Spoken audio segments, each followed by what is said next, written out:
Rocky Gerung memberikan tanggapan soal kemunculan mobil SMK yang selama ini sudah tidak terdengar kabar lagi.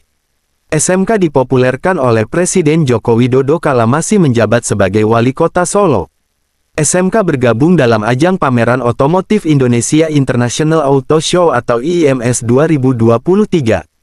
Pameran ini direncanakan akan berlangsung pada 16–26 Februari di J-Expo Kemayoran, Jakarta Pusat. Dalam video di kanal YouTube Rocky Gerung Official yang diunggah pada tanggal 3 Februari tahun 2023, Rocky mempertanyakan di mana keberadaan pabrik baterai mobil listrik SMK. Menurutnya, SMK hanya menjadi simbol bahwa Indonesia memproduksi mobil listrik.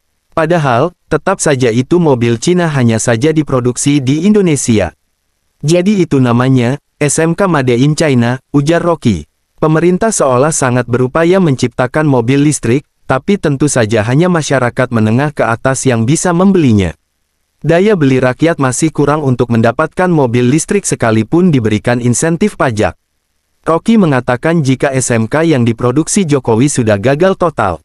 Sementara SMK yang saat ini muncul kembali ialah SMK pencitraan yang sebenarnya siapa saja bisa melakukannya dengan nama lain karena ini adalah produk impor. Tetapi, karena itu pasti ada lisensi khusus, maka dikasih nama SMK supaya orang ingat, oh, ini produk Jokowi, padahal enggak ada urusan sama sekali dengan itu, tuh, kata Rocky menambahkan. Itu kemudian dijadikan simbol Indonesia memproduksi mobil listrik, sekarang di mana pabrik baterainya? Di mana pabrik besinya? Pasti di China, jadi Indonesia produksi apa? Ada yang diproduksi di Indonesia yaitu angin bannya itu, lanjutnya. Tapi kan Jokowi sendiri sudah bilang itu tidak ada urusan sama dia, jadi itu tidak bisa diklaim karena Jokowi sendiri capek mengklaim dan nggak terbukti, katanya. Jadi, bagian seperti ini dianggap Rocky sebagai politik pencitraan yang sedang berlangsung. Hal ini serupa dengan mobil Timor di era Soeharto dulu yang sebenarnya adalah mobil Korea akan tetapi direbranding sebagai mobil nasional. Saat ditanyai oleh Hersu Beno Arif soal kenapa Jokowi tidak belajar dari era Soeharto melalui mobil Timor di masa itu, Rocky menjawab justru karena dianggap periode Jokowi akan berakhir, maka kesempatan ini digunakan untuk mengambil konsesi nikel sebanyak-banyaknya. Jadi ketamakan itu justru timbul di ujung pemerintahan Jokowi itu. Itu masalahnya. Hal ini, lanjut Rocky, berkaitan dengan persekutuan kerakusan oligarki dengan keinginan Jokowi yang masih ingin menyalakan lilin di tengah-tengah kekacauan masa periodenya.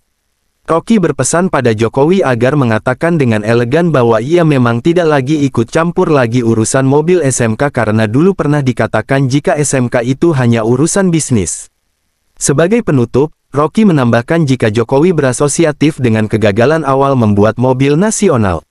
Rocky berpesan agar hal itu tidak dimainkan untuk sekadar memulihkan nasionalisme. Nasionalisme tidak pulih oleh penipuan-penipuan semacam itu, tutupnya.